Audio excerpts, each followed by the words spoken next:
Welcome back to my series, Dance Moms Uncovered.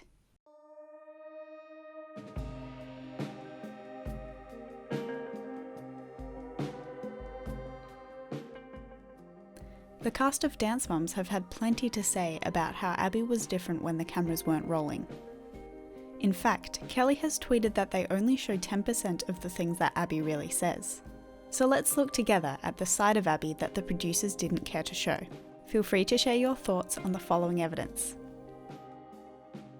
First, let's look at weight and appearance comments. We all know that on camera, Abby has said some pretty messed up things to people in regard to their appearances. But was she actually like this off screen? Well, let's have a look at the evidence I have found. To promote her conditioning classes at the ALDC, Abby posted an image of a muscular man jumping with the caption, "Everyone's thighs don't jiggle when they jump." It's disturbing because you cannot expect young girls to have the same body tone as an adult male athlete who has trained in ballet for many years.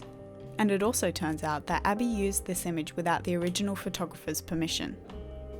Back in 2011, Christy said in a web interview that Abby hasn't begun to talk to the girls on the show about their weight yet. However, she absolutely talks about the weight of the dancers in the older age groups. Diane Pent has further added a disturbing accusation that Abby used to make her students leap with 5 pounds of potatoes, telling them, "This is what 5 pounds of weight feels like." She also claims that Abby would post the weights of her dancers publicly on a board in the dancers' den to shame them. Assuming these claims are true, this is truly horrifying and inexcusable, especially in light of Chloe's statement where she revealed that the ALDC contracts forbid dancers from gaining or losing 10 pounds. But the evidence does not stop here. Jill confirmed on Twitter all the way back in season 4 that Abby would constantly call the kids lazy slugs. And Kendall has said that Abby called the Irreplaceables washed up, lazy slugs, and fat during season 7. She was over us, she called us old and washed up, and slugs, and fat. Something that really saddens me is the way Abby talks to Presley about her appearance. Even off the show, it seems that she has continued to tell Presley how she should improve her appearance. In one of her YouTube videos, Presley is doing her makeup, and she mentions that Abby told her that she needed to fill in her eyebrows and overline her top lip because it was too thin.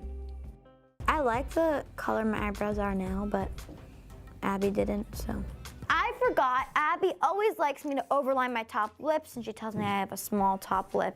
All right, so now my top lip's overlined, and not gonna lie, it actually looks better now.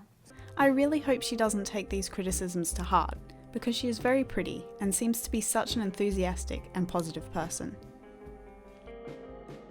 Next, let's explore Abby intentionally hurting her team. Abby has said proudly that she could make a kid cry in no time at all.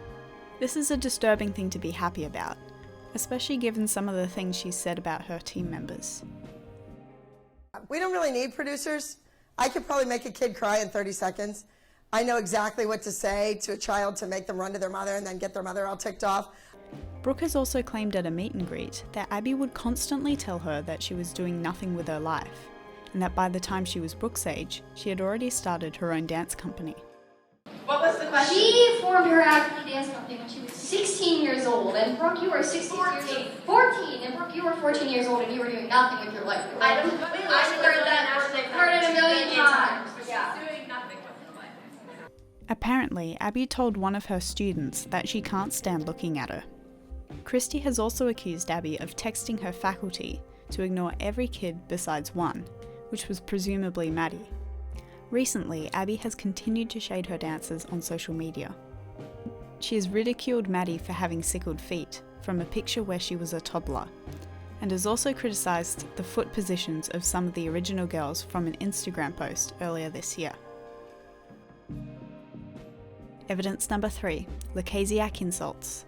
I have talked about the things Abby has apparently said to Chloe and Christy many times in this series, because Christy has been very outspoken online about the way Abby treated her and her daughters that we didn't get to see on the show. Here's a quick recap of what Christy claims Abby has said to the Lukasiaks.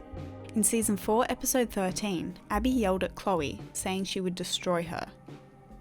When Abby yelled at Chloe about her hair in season 1, episode 5, she cried because it was her birthday.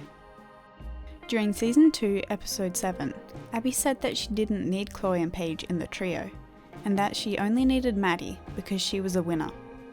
During the week of the Taken dance, she repeatedly told the girls that they were dragging Maddie down to their level. Abby likes to tell people that Chloe has regressed. Abby told Christy to bow down to her in season 3, episode 31. And what hurt Chloe most of all was when Abby told Christy to fix Chloe's eye, which was something Chloe was very insecure about, and was a result of the medical condition silent sinus syndrome. Christy, Chloe, and even Kathy have asserted that this actually happened, even though Abby tried to deny it at first. One thing I haven't mentioned before is that Abby apparently took out her frustrations on Chloe's little sister Clara as well. Christy has tweeted that Abby has said bad things to and about Clara, who was only 4 years old at the time. She has also stated that Abby threw a fit at the idea of Clara being seen on Dance Mums, even in the background, because she was cute and would attract too much attention. Then season 2, she started to become a distraction on camera, so then it made her disappear. And then I think she came back when she was around 3 or 4, but truth be told, the reason you didn't see much of her is because a certain dance teacher would have a temper tantrum that she didn't want her on camera because she was really cute. 4. Abby being controlling. Abby has stated again and again that the show would be so much more successful if she was an executive producer and put in charge of all the costumes, music, themes, and drama. This show would be amazing if I picked the music. If Gianna and I could pick whatever we wanted. If I got to say, no, we're doing this, we're doing that. If we had 20 seamstresses in a room sitting at sewing machines doing whatever we told them to do and whatever we asked of them. What seems to be an inflated sense of self-importance has also manifested itself in several other things she allegedly said. It starts harmless enough, with Jill tweeting that Abby yelled at her during the filming of the season 2 reunion because she didn't walk down the steps correctly. Or when Kendall claimed that when the kids silly stringed Abby, she acted happy until the cameras stopped shooting. After the cameras were off, she wouldn't speak to the girls. We also silly stringed Abby. Abby got really mad at us. She was kind of being nice just because we were filming at that time, but when we were done shooting, she didn't even talk to us actually. She just left. Eventually, Abby began to bring people down just because she couldn't control them or their success. Diane Pent posted a letter on Twitter from Abby's attorney, which threatens to take away her daughter's national title because Brittany worked with Christy at their meet and greets. Jill tweeted that Abby got upset when she was unable to control the amount of fame and fans that a particular cast members received. It seems very likely that this person is Chloe. Abby has also accused Melissa of sneaking money with her from Australia in backpacks, and states that she was given immunity to testify against Abby during her trial. Is Maddie one of the students who's distancing herself from you? Absolutely. Absolutely. I believe, I don't know this for a fact, but I believe that her mother got immunity to speak. So I think that's what it's all about. To speak about you. Absolutely. Absolutely. In your case? Absolutely. When we did all those master classes, conventions, competition, all that stuff that was going on, they were outside selling the t-shirts and taking the money and running people's credit cards. Not me. I had absolutely nothing to do with it. I think when someone keeps 90 grand and keeps 27 grand and does this and does that, I think in a few years when all the government files become public, I think a lot of information will come out. You know, I think the people that got immunity, and you know, you don't get immunity, let's face it, if you didn't do anything wrong. Abby continues to post about this situation to this day. At the beginning of this year, Abby began to rant on Instagram about music contracts for her students. She accused the producers of Kendall's music video of not holding up their end of the deal because they didn't produce the 8 songs that they had initially promised when Abby hired them. She also says that she invested into Mackenzie's Girl Party video, and although she got her money back, she was never given any of the additional profits that the video continues to make. She claims that she did more for Mackenzie's music than Melissa ever did, because she helped pay for many of the costumes and set pieces used in the shoot. Little Max Z screwing me out of money and signing a 360 deal and then just walking away. Finally, let's look at the worst things she has said. The absolute worst thing that Abby has allegedly said was during a competition in 2015. Some people who attended the competition revealed that Abby made a really inappropriate comment about a kid's dance. Witnesses say she joked about a girl being on her knees in front of a boy and made inappropriate hand gestures, which, if true, is absolutely disgusting and completely inappropriate for a teacher to say to a child. Erin Babs confirmed that this happened on Facebook. Abby has also been accused by several people of making racist remarks to her students, such as by telling Nia that she didn't want any little tooties on her team, which is a reference to the only African American character on the old TV show The Facts of Life.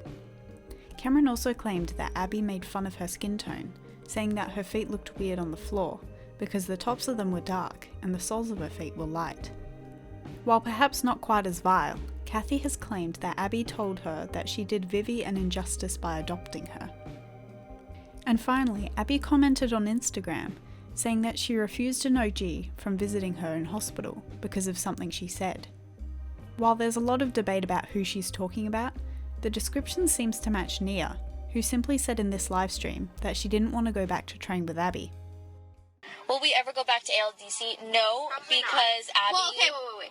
disrespects us. Never say never, but Never say never because no. I mean we always say we're never going to go back. Put the camera on me. No. No matter who it was, Abby obviously had the right to refuse anyone she wanted to. However, it's still very stubborn to refuse to see someone who cares about you just because you're holding a grudge. My very first episode of Dance Moms Uncovered was actually to defend Abby, but the further I've researched into her actions and relationships with others, the more impossible it became to defend her. Was she exploited by producers? I think so. Did she have her nicer moments? Sure. I think Abby is capable of changing and becoming fairer and less bitter as a person, but she needs to be held accountable for her actions and her words. I can't blame any cast members for distancing themselves from her, given the way she continues to act, and I hope people stop attacking the cast members for not doing everything they can to please her. So what do you guys think? Was Abby meaner off-screen, or were all her accusers wrong? Let me know in the comments below. Thanks for watching, and I'll see you next time. Bye.